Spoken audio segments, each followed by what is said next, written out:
চট্টগ্রামের বাঁশখালী উপজেলার ফুকুরিয়া ইউনিয়নের ডিসি সড়ক দিয়ে যাতায়াতকারী মানুষের নজর কাড়ে একটি বিশাল আকৃতি প্রাচীন বটগাছ। প্রতিদিন অসংখ্য পথচারী ও যানবাহনের যাত্রী এই গাছটি দেখলেও অনেকেই জানেন না এই গাছটিকে ঘিরেই গড়ে উঠেছে এলাকার ইতিহাস ও ঐতিহ্য।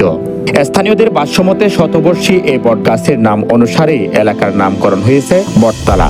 এক সময় যেখানে ছিল ঘন ঝোপঝাড় আর জঙ্গলে ঘেরা নির্জন পরিবেশ, সময়ের প্রতিক্রিয়াময় সেখানে গড়ে উঠেছে দোকানপাট, বসতবাড়ি এবং জনবসতি। বর্তমানে এলাকাটি একটি ব্যস্ত জনপদে পরিণত হলেও প্রাচীন বটগাছটি এখনো মাথা উঁচু করে দাঁড়িয়ে আছে, অতীতের স্মৃতি বুকে ধারণ করে।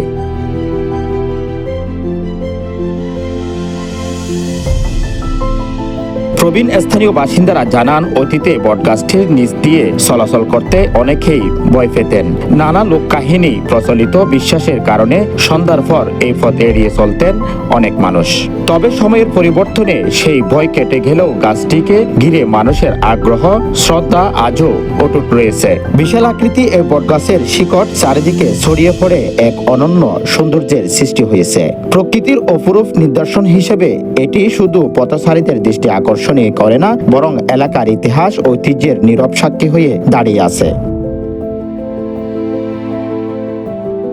স্থানীয় সচেতন মহল মনে করেন, ফুকুরিয়ার এই শতবর্ষী বটগাছ সংরক্ষণের প্রয়োজন যথাযথ উদ্যোগ। কারণ এটি শুধু একটি গাছ নয়, বরং এলাকার ইতিহাস, সংস্কৃতি, ঐতিহ্যের গুরুত্বপূর্ণ অংশ, যা ভবিষ্যৎ প্রজন্মের কাছে তুলে ধরা জরুরি। আজও ফুকুরিয়া বটতলা এই প্রাচীন বটগাছ তার বিস্তৃত শাখা প্রশাখা, ঝুরি নামানো শিকড় নিয়ে অতীতের গল্প বলে চলছে, হয়ে উঠেছে এলাকার পরিচয়ের অন্যতম প্রতীক।